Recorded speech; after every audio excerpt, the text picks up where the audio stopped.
Okay guys, ang pag-aaralan natin ngayon ay exponents, laws of exponents. Nakadalasan lumalabas sa civil service, no? May mga rules po tayo, 1 to 5. So, kailangan nyo lang pong intindihin yung mga concept at i-apply nyo pag meron ibabato sa inyo na solving problem regarding exponent. So, first rule is, ito guys, x raised to the a power, closing of parenthesis, raised to b, that is x a times b. So, paano natin may apply ito na rules? X a to the power and raise to be exponent. Ito yung exponent niya, no? Exponent parehas. So, x is equal to a times b. So, pagdating dito, i-apply natin sa x squared raised to 5. Yung exponent niya, no? So, ang gagawin natin dyan, guys, is ito yung rules natin. X a times b. So, ang mangyayari yan is, ganito lang yan, guys. X 2 times 5.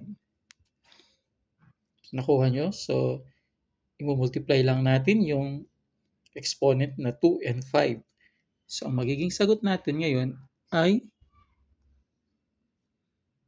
x to the 7th power. Yan, guys. Paano naman kung number? Yan. Pag number, guys, ay ganito lang din yan. I-distribute lang natin. Kukopyahin natin yung base na 2. So, 3 times 2. Yan. So, ang magiging sagot ay 2 raised to the 6th power. Ayan guys, yung rule number 1 natin. Madali lang yan guys, huwag kayong malilito kasi exponential, no? Involve yung pag number or sa algebraic expression, no? So, pupunta na tayo sa rule number 2. Ang rule number 2 is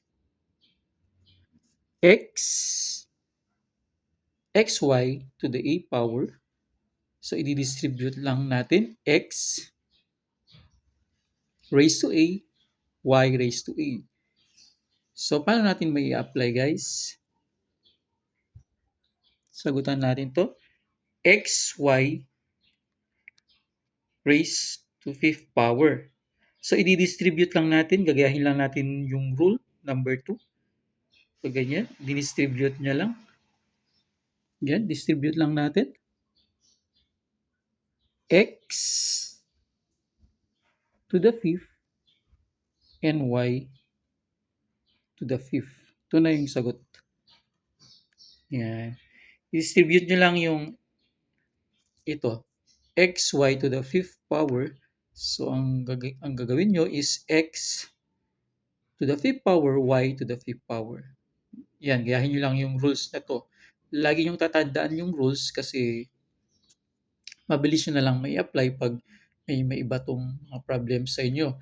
So, sa number naman, try natin tong 2a squared, 2a to the 2nd power. So, ang mangyayari niyan, distribute lang natin. So, 2 raised to 2 and a raised to 2. So, expand natin ito. 2 times 2, that is 4. Pwede pa siyang may expand to the a to the 2nd power. So, magiging sagot natin 4a squared. Ito na yung sagot. Ayan. So, sa number 3 naman na rules, ito yung number 3 natin, fraction, no? Fraction tayo. So, x divided by y to the a power. So, mangyayari yan, i-distribute mo lang to, x to the a power and y to the a power. So, paano naman natin isa-solve ito? A over b to the fourth power, 4 exponent niya. So, sabi dito sa rule number 3, i-distribute lang daw natin yung dividing of fraction. So, ang mangyayari niyan is a to the fourth divided by b to the fourth power. No? Ito na yung magiging sagot natin. Don't worry, meron tayong quick quiz mamaya. So, abangan nyo lang yung quick quiz natin. So, pag sa number naman, ganun lang din. Ganito kalalabasan yan. 2 squared and 3 squared. Or, 2 times 2, that is 4. 3 times 3, that is 9. So, ito yung magiging sagot natin.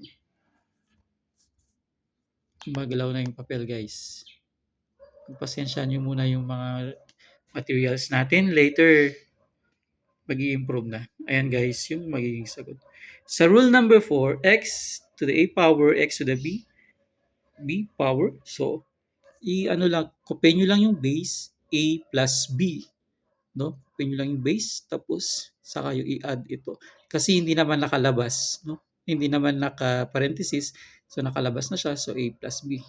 So pag i-apply natin yung x squared to the x5, ito, ang gagawin nyo lang is copy the base, then 2 plus 5, base sa rule natin na ito, x a plus b.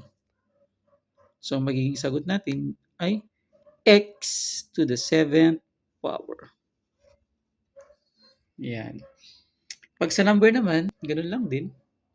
Ang gagawin nyo ay copy the base. So 3 plus 2, that is 2/5. Ito yung magiging sagot natin, guys. Ayan. Pag gagayahin nyo lang yung rules natin na xa, xb, xa plus b. So copy the base. X, i-add nyo lang yung 2 plus 5, 7. X to the 7th power. Pag sa number naman, 2, copy the base, 2, 3 plus 2, 2 raised to the 5th power. Paano naman kung fraction ulit, no? Sa number 5 rule. Ang rule natin sa number 5 is the same yung base niya. Dinivide natin yung x to the a power, x to the b power. Ito daw yung rules natin, x a minus b. I-minus lang natin to. So, paano natin isa-solve to? X to the 5th power, x to the x cube. So, ganito lang yan. Based dito sa rule, x 5 minus 3 or x squared. Yan ay magiging sagot natin, guys. Paano naman pag number? Ganun lang din. Copy the base. 4, 6 minus 3. Gumagalaw yung papel. That is 4 cube. Yan yung magiging sagot natin. So, copy the base. 4. Less nyo lang yung 6 minus 3. That is 4 cube. Ito yung magiging sagot natin, guys. No? 4 cube. Yan. So, meron tayong quick quiz, guys. Pag natandaan nyo itong mga rules, number 1, number 2, number 3, number 4, number 5, pwede nyo na siyang may apply. So, magkakaroon tayo ng quick quiz. So, ito po yung quick quiz natin. So, try to post and answer the problems. Ito po yung quick quiz natin. So, sagutan na natin, no? Sa number 1, 3L to the second power, raised to the second power. So, based dun sa rules natin, i-distribute natin, no? Yung 3L to the second, no, na naka-parenthesis. So, ang mangyayari niyan, distribute lang natin. So, copy the base, 3 raised to the second power, and L to the second power. So, ang magiging sagot natin, i-expand natin yung 3 to the second power. 3 times 3, that is 9. L squared. Ito yung magiging sagot natin. So, number 1, 3L squared. 3 to the second power L squared, 9L squared. Paano naman sa number 2? Sabi natin, pag parehas yung base, i-distribute muna natin yung nakalabas na exponent, no? So, ang mangyayari niyan is B, paano isosolve? B, 3 times 3. So, copy lang natin over B, 6. So, B, 3 times 3, that is 9. B, 6. So, ang rules natin ay copy the base, i-less lang natin 9 minus 6, that is B to the cube, to the third power. Yan lang. So, i-distribute lang natin yung ito, B, 3 times 3, that is B9. Copy the base, B6. So, second rule is, i-less na natin to copy natin the same base. They have the same base. So, B9 minus 6, that is B3. Paano naman kung ito, guys? Medyo tough itong ano natin, no? Number 3.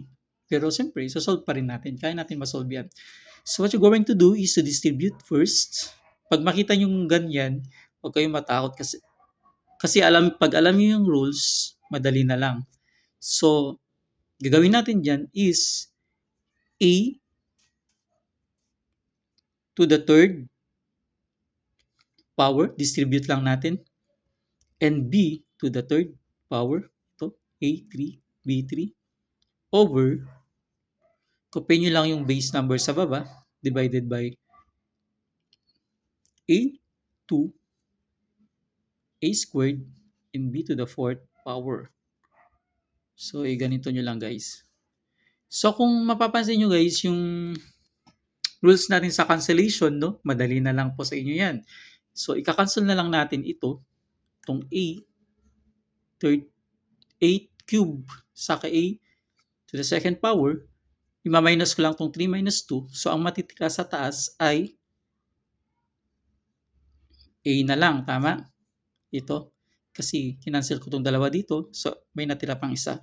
So, pagdating dito naman sa B cube over B to the fourth power, napapansin nyo, tatlo lang to, apat ito. So, ika-cancel ko dito yung tatlo. So, may matira sa baba na B. 1 lang matira, no? A1 or B1. Understood na yan na B1. So, ano lang natin? To the second power. So, ang sagot natin ay expand natin A to the second power over B to the second power. So, A squared, B squared. Yan po yung sagot natin. So, pag may makita kayong ganyan, huwag kayong matakot, distribute nyo lang po yan. Mabilis lang yan. Okay guys, sana may natutunan po kayo sa ating araw na to, sa ating laws of exponent. Thank you so much.